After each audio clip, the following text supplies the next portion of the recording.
ene wohwe video na Stonebwoy ho asem ene yabe bobo aname ne ho nsem ene ye ba beka na onim se enche ye bia ena nkofo beka se Stonebwoy call Grammys no wakoya ahohyehe otumu se enkofo mo Lil Baby Lil Deck omo nina Thames ade DJ Khaled Stonebwoy no obi atwa picture Stonebwoy so be posti ni nina ena amaga na focus Stonebwoy ahohyehe de wo ye bi papa and oba Ghana so a me hu se de oye no Ghana fo nye hu ade ne e na wiase so onipa o hya ade bia ase na ebeyeye na ebeboa at the beginning no unya bembuo people try to discourage you and kofo be ma wa fele sa ade na wo ye na nya ade pa unless you wunim ni a wo ye okita agenda ena me ma Ghana fo so e ka kire mo se Stonebwoy has an agenda. Iti mama yenhwe video na ekoi. Hwe video yi Stonebwoy is having an agenda. Agenda be na maker. Oba Ghana eye sako de Stonebwoy and Shatawale. These are the three trials so omawa industry numa efa 10 years mo and they are still ready. It omo ye legends and omo so a omo no mu reni. Though you have upcoming artists almost so say gaining the recognition benya awards any ade on the likes of Black Sherif Kamido Kidi Kwame Eugene ade but no kita recognition here on go show Xposed say yeah rapaholic Shatawale here ni there Stonebwoy so ye beam concert at the end of the day no asabe ye asama to the world some recognition of programs some here and Ghana for us sound so na uko Nigeria you were Whiskey you was Stonebwoy you know what I mean connected sorry you were Whiskey you were Davido and you were Benna Boy because we are one big tree now so uko Nigeria you were upcoming ones yenya Fireboy branches yenya not different Boy amen not different branches unlike stems yeah Grammys one of the best female African artists or whatever. What they do now? Everything came out of they are having right upcoming artists or mabenya recognition, but they cannot compare themselves to Davido, Whiskey, and Benna Boy. Sana Stonebwoy, Shatawale ni sako de ekwakoye. But oshe the speed any caliber na Stonebwoy, oshe caliber ni speeder Davido, Benna Boy any Whiskey ekitana. And you're way ahead of Ghana. Say you're 100% rating. Osha na Ghana. Ghana you bet to makasi o yen call for no yes sir called the Shatawale ni Stonebwoy no. Over the world recognition of like 60%. But according to say the Nigerians are having an 80% recognition. They need some 20 years say ebia ewiase foneni na be hu so omunie. But they have the world recognition when it goes to the European and American countries. Some kofo kitasa recognition pa. And now kwa broche na obi an kai sa akode Shatawale Stonebwoy mo a. Omo tai recognize Benna Boy, Whiskey and Davido. Unlike Ghana de no. But Ghana for no so nyomudi because sa akode LGBT, Stonebwoy sa akode LGBT. Nigeria for no apart from Whiskey ni we kwaje here no. Sa akode was the one who opened the way for this West African people. You understand? But recognition on one, and you're way ahead of us. It is a ocean video now, Stonebwoy and a brand or creative. Sheka na team. Sheka or will be mine so, or ni Ghana. Or Ghana, because in the car or team. Look at the branding. Look at Stonebwoy's dressing. She dressing as Stonebwoy dressing not taking. Stonebwoy on a normal occasion can wait to kind or maybe you're better in front seat, not seeing him and maybe on no trick. But look at how he has set back. Now your video now what dancing to his tunes. The boy is setting an agenda or creative brand beer or percent brand in a way beyond Ghana. Say Stonebwoy any recognition from Ghanaians while receiving some recognition and now your pay this year Stonebwoy be hosting a shaman to the world and obesa your beam concert.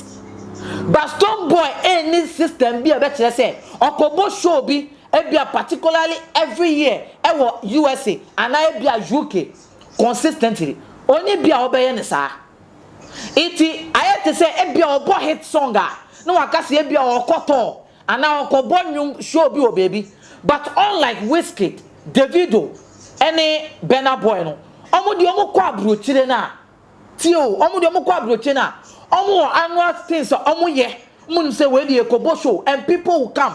But Ghana artists na yes so we trade trials so we the best. Omo kita sa brand. It is a Ghana for looking up to it. Maybe America it is looking like a prophecy. But yes, we recognize it. In a year or two. Stonebwoy creative brand bia na wo be hu say Stonebwoy ebe kwa abrochire na obo no nko ani show na crowds are over there because of creative brand bi it is our pictures on DJ Khaled and this American artist feature of Grammy national or the ya not different brands. Somebody say amen. Not different branches. O chess bi na to let me go what you say Esebi and Stonebwoy etwa to and Ghana phone black. I give it to you. But me who sa sign na boy any person or brand no. Me who sa line na boy any person or ye no. And very soon that recognition will be accepted. Obi be say they tina mesa eka say. Look at Stonebwoy Echo Grammys Award okoye interview bi and one of the BBC black radios nibi. Black station radios nibi USA.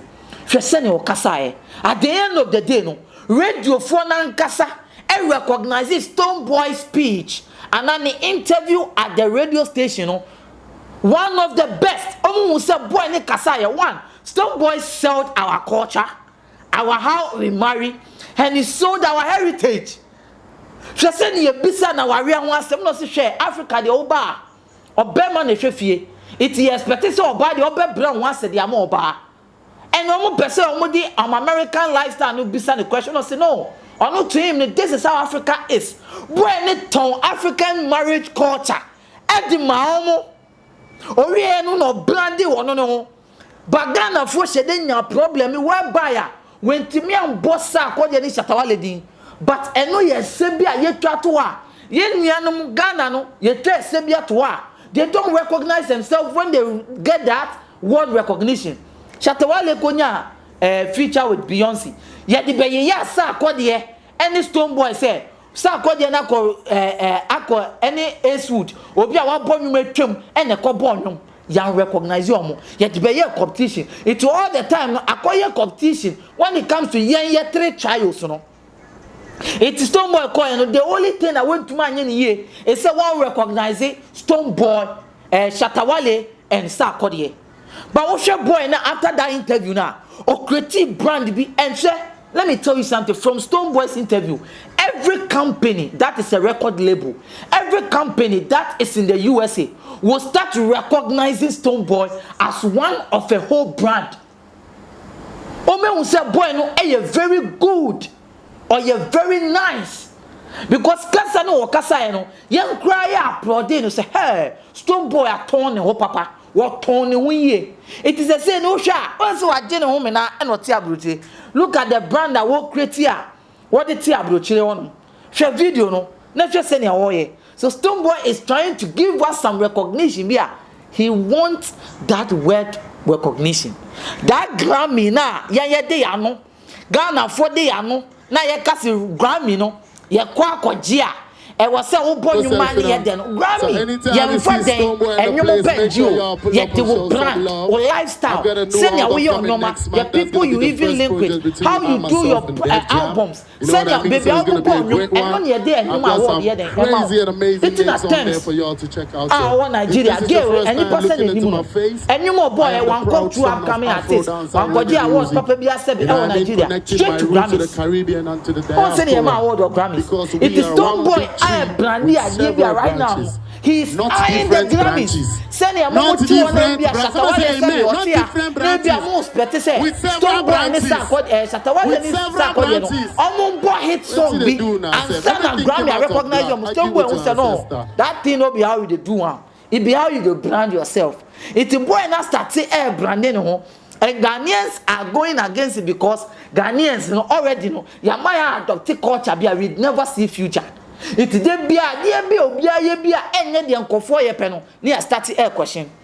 It is Stonebwoy or ya artist identity no be call Grammys on e waste obeya ahunhihye e dey tia nkofo be nante but we fit say okope ade bi Grammy no okoni needs connection. So when he start being close to all these people the high rate of him acquiring that and not capturing that award from Grammy, no, a be so easy.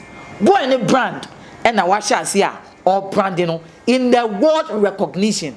More function with him, can you know you recognize just a dancehall artist, but now he's wanting to be recognized as a good, well African artist, unlike Western Stonebwoy and Burna Boy, and no, and a Stonebwoy, aha. And I'm a demo ebesi. It won't ya bema. Limo elikem kwame amega. Minam abe 14 times so. And I'm a demoni airshren your mami. I am looking into the future.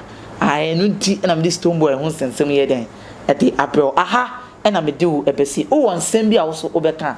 Comment and share. Go look at the video. On normal occasion, we've always been seeing Stonebwoy. Look at the dressing. Look at the type of car he was sitting in. So I rent you, so anything. The brand looks so nice. It is will be a person cautious Stonebwoy. They will want this kind of gesture. Ah, come on. Come on. And you look at Champion 7 or wow. The boy knows what he's doing. It is not over until it is over. It is the boy is eyeing something. Aha. And I'm a demo. That's in there. You be say share. Me have you made ever. Me own name Limo elegant kwame amaga. Obetumi aframe African. That's in there. You be say share makramo. Bye bye.